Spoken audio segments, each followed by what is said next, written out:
Serangan epik angkatan bersenjata Rusia terekam jelas melalui kamera udara yang sedang memantau. Rekamannya ramai beredar di media sosial Telegram pada Senin 8 Mei 2023. Dalam rekaman tersebut jelas memperlihatkan ledakan dahsyat yang terjadi secara serentak di sekitar benteng angkatan bersenjata Ukraina. Pada awal rekaman, drone Rusia berhasil menangkap rekam jejak sejumlah tentara Ukraina yang masuk ke dalam area hutan. Rentetan rudal tidak tanggung-tanggung langsung dilayangkan pasukan Putin. Akibatnya sesuai harapan militer Rusia, seperti yang terlihat dalam rekaman.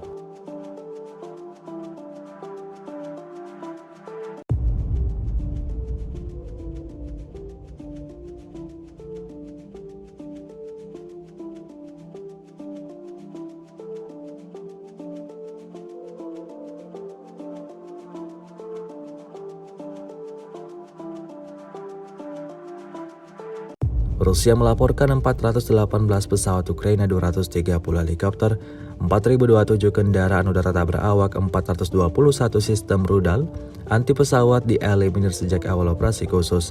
Sementara itu dari kubu Kiev, Kementerian Pertahanan Ukraina melaporkan 660 tentara Rusia dieliminir dalam sehari terakhir.